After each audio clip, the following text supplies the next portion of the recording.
6:41 a.m. local time. Southern Caribbean Sea, north of the Paria Peninsula. Sea State 2, wind 8 to 10 knots from the east, visibility steady beyond 12 nautical miles. The surface picture looks routine on every civilian display, but on a secure undersea plot, a single contact line tightens into something deliberate. 6 Venezuelan hulls are already moving on geometry, not patrol. At 6:43, the N/BQQ 10 suite aboard a U.S. attack submarine resolves layered propeller signatures through the thermocline. Narrow band lines, distinct blade rates, multiple small combatants, not merchant traffic. The track supervisor updates the solution without raising his voice. Range 18.6 nautical miles and closing. The submarine holds depth and speed, disciplined, quiet, and unprovocative inside the same water. Someone on the surface believes they are about to corner an American boat. Silence. At 6:45, the Venezuelan formation begins to separate into 3 elements. 2 hulls take a wide port arc, 2 swing starboard, and 2 remain near the center line, accelerating to tighten the bracket. The geometry indicates intent. Compress the submarine's maneuver space, force a predictable evasion, then mark it with active sonar for a public narrative. The ocean looks empty. The mathematics says otherwise.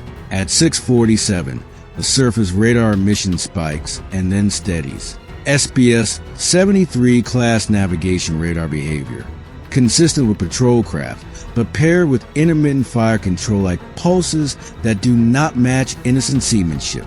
The submarine does not answer with its own emissions. It watches, it records, it lets the other side spend its signatures like currency.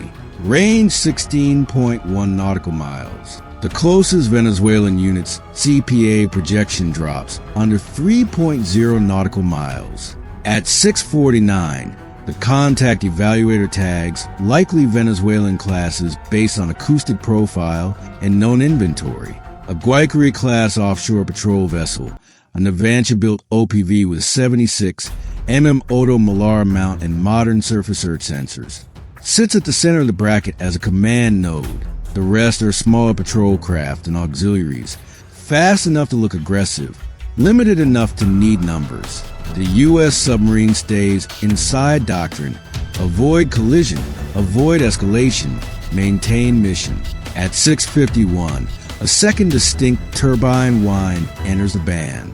A Venezuelan frigate profile, older, heavier displacement, steady prop cadence, likely a Mariscal Sucre-class hull used as a formation authority. The undersea team marks it as a probable unit that will claim command on radio later, regardless of what actually happens. If you want to understand how a submarine defeats a surface encirclement without firing or surfacing, watch what happens when the range collapses below 12 nautical miles.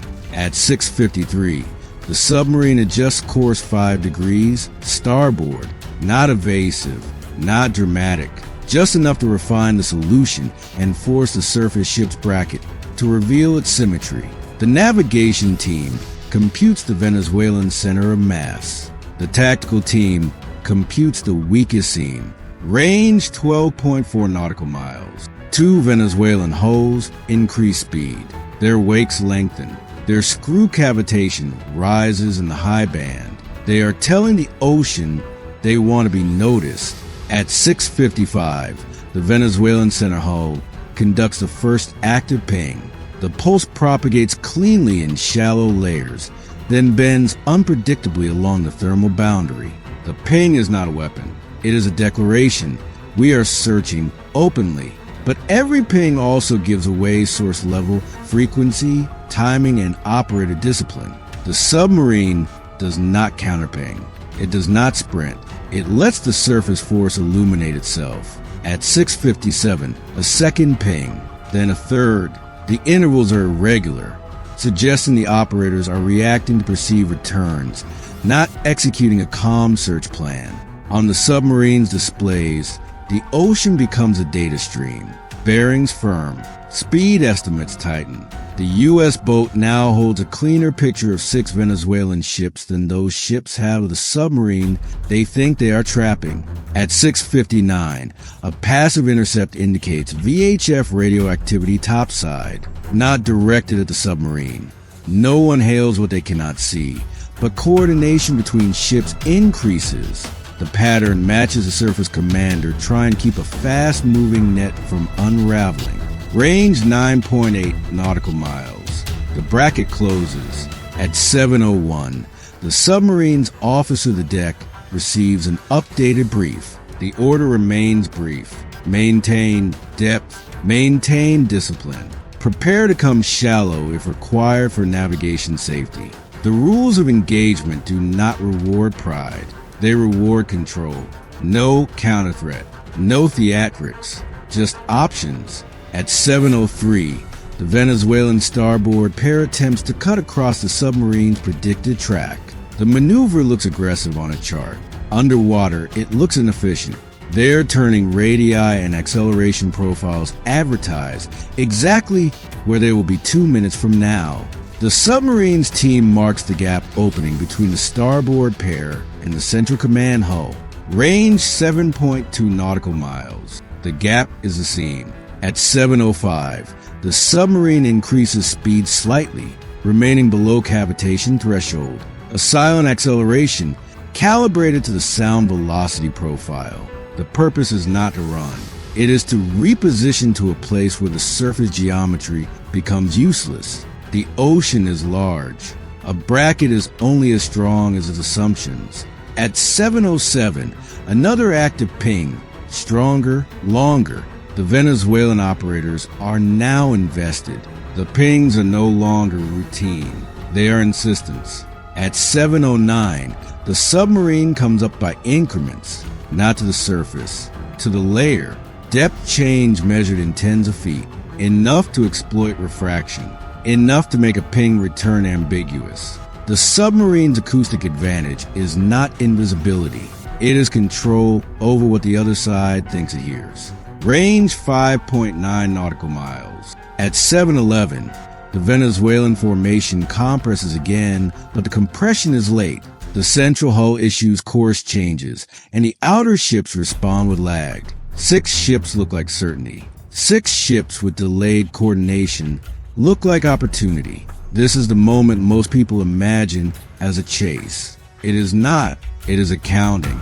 At 7:13, the submarine's fire control solution stabilizes, not because it intends to fire, but because the crew wants certainty. A firm solution is a form of restraint.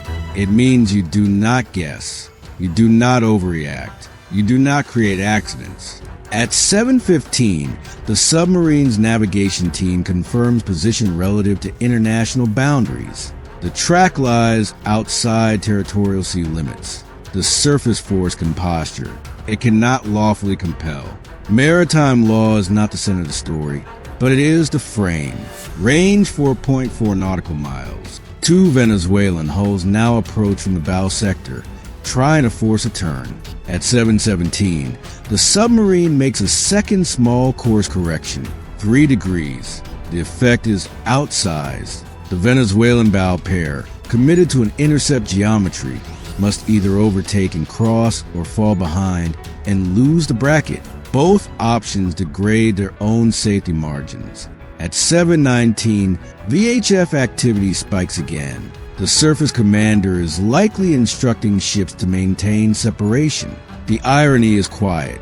In try to menace an unseen submarine, they are now managing collision risk among themselves. If you are still assuming the submarine is the one under pressure, pay attention to what happens at 7:21 when the closest approach drops under 3 nautical miles. At 7:21, the submarine reaches periscope depth. The periscope does not breach immediately. The mast remains just below, minimizing visual detection while enabling rapid confirmation. The ship's electronic support measures sample the surface emissions again. The data is crisp. The Venezuelans are loud. At 7:23, the periscope briefly breaks the surface, seconds only. The view is clinical. White wakes, small hulls cutting arcs, one larger silhouette holding outside the tight circle. The submarine record hull numbers where possible, sensor configurations, relative spacing. Intelligence value accumulates in silence. At 7:25, the submarine's commander receives a short recommendation from the watch. The decision is not aggressive, but it is decisive.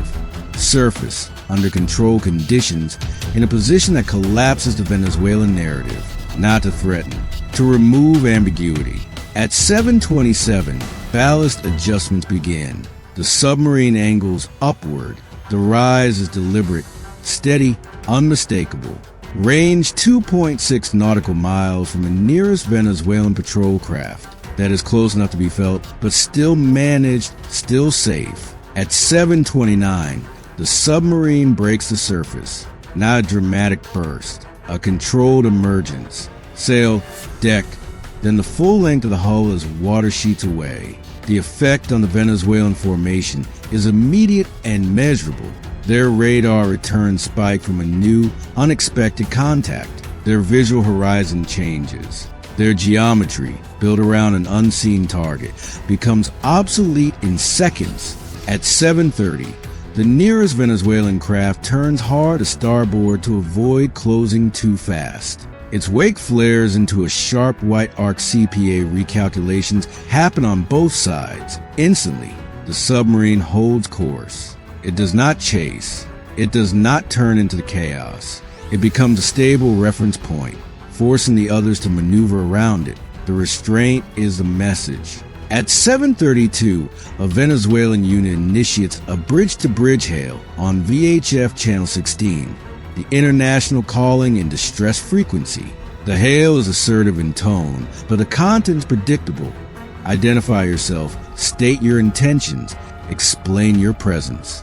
The submarine does not respond on 16.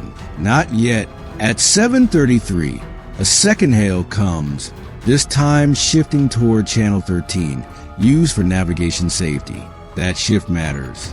It indicates the surface commander understands the real risk now is not sovereignty. It is collision. At 7:34, the submarine answers with minimal words, formal brevity, and no emotion. Identification is provided at the level required to prevent miscalculation. The message does not concede wrongdoing. It does not invite debate. It establishes safe navigation intentions and reaffirms international waters. At 7:36, the Venezuelan command hull, likely the Guaycari class, moves closer to visually assert control. Range 1.9 nautical miles. The ship remains outside a reckless threshold, but inside a performative one. Its crew can film. Its officers can report. That is part of the mission on their side. At 7:38, the U.S. submarine deploys additional masts. Not weapons, sensors, optics, and electronic intercept. The surface force has just offered a fully instrumented demonstration of its radar habits and coordination discipline. The submarine is not trapped. It is collecting. If you are wondering why the submarine chooses to surface instead of disappearing again, the answer is doctrine. Control the escalation ladder by defining the scene on your terms. At 7:40, a Venezuelan small craft attempts to pass across the submarine's bow, close enough to look confrontational to a camera. Range 1,200 meters. The submarine reduces speed slightly, not out of fear, out of safety. The maneuver is recorded. The bridge team makes no sudden changes that could be interpreted as ramming intent. No horn, no theatrics, just the seamanship. At 7:42, the Venezuelan frigate profile remains further out, range 6.8 nautical miles, holding a supervisory position. It is the ship that can claim it control the encounter. It is also the ship that avoids being recorded in close detail. At 7:44, the U.S. submarine shifts to a steady heading, maintaining separation and maximizing predictability. Predictability is restraint. It denies the other side excuses. It denies accidents. It denies propaganda built on chaos. At 7:46, a Venezuelan hail repeats, now more insistent, requesting the submarine alter course. The submarine does not comply. It acknowledges the call, restates navigation safety, and continues on an unprovocative track. A refusal can be calm. A refusal can be professional. A refusal can be stronger than argument. Range 2.3 nautical miles. The closest Venezuelan craft falls back slightly. At 7:48, the surface commander attempts a new positioning strategy, a loose semicircle ahead of the submarine's projected course, forcing it to choose a side. It is a classic presence wall. It works against merchant ships. It does not work well against a submarine that can simply submerge. The submarine does not submerge yet. At 7:50, the U.S. commander delays the obvious option on purpose. The longer the submarine remains calmly on the surface, the more the Venezuelan units must choose between escalation and restraint in full view of their own crews. Under surveillance, discipline becomes harder to fake. At 7:52, the nearest Venezuelan craft increases speed again, then checks it. The oscillation is visible. It suggests uncertainty on the bridge. Aggression is easy. Controlling aggression while close to a foreign warship is harder. At 7:54, the U.S. submarine transmits a brief navigational safety statement, then goes quiet on the net. The silence is intentional. It forces the other side to either de-escalate or speak into an empty channel. No response. No response. No response. Just recorded emissions. At 7:56, separation begins to widen. Range 3.1 nautical miles to the closest hull. The Venezuelan semicircle loosens. The central command hull drifts back toward the frigate's outer position, likely to reestablish a coherent task group rather than 6 independent actors. At 7:58, the submarine begins control preparations to submerge. Again, not to flee, to end the surface phase on professional timeline. After collecting what is needed, hull IDs, radar characteristics, comms procedures, formation doctrine under pressure. At 8 o'clock, the Venezuelan force makes one last close pass attempt, but it is wider than before. Range 4.0 nautical miles and increasing. Their posture is now about saving face, not controlling the submarine. At 8:02, the submarine floods down. The sail lowers. The surface disappears. The transition is clean, disciplined, and unhurried. The Venezuelan ships are left with wakes and recordings, but no control over the undersea picture. At 8:04, back below, the sonar team reacquires all 6 surface contact immediately. The submarine's awareness does not diminish when it submerges. It improves. The surface force's awareness collapses again into speculation. At 8:06, the Venezuelan ships conduct additional active pings, searching for the now submerged contact. The pings are fewer, then more spaced out. They are no longer confident declarations. They are questions. At 8:08, range to the nearest ship increases to 6.7 nautical miles. The submarine sets a quiet course that slides away from the bracket's former centerline. The sea returns to looking empty, but the data remains dense. At 8:10, the commanding officer receives a final tactical update. No hostile act, no collision, no weapons employed. The event is logged with time marks, bearings, and emission captures. The value is not in victory theater. The value is in documentation that can be replayed in any briefing room, anywhere. At 8:12, the Venezuelan formation slows, losing cohesion as the contact disappears. The frigate holds outside, the smaller craft spread, and the command hull returns to a patrol track that looks normal on paper. Normality is often the goal after a miscalculated approach. Range 10.9 nautical miles, increasing. At 8:14, the submarine returns to mission speed and depth, leaving the surface force behind with nothing to chase. The encounter resolved the way most modern naval confrontations do when restraint is practiced by the better prepared side. No exchange of fire, no dramatic damage, no headline-friendly explosion, just control. By 8:18, separation is 15.2 nautical miles and widening. The undersea watch continues to monitor until the acoustic signatures fade into background traffic. The final assessment is clinical.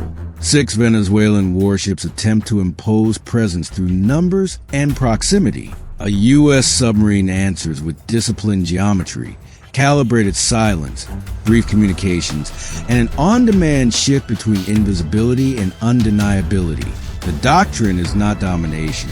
It is constraint. Power at sea is not measured by how quickly a force can escalate. It is measured by how completely it can choose not to.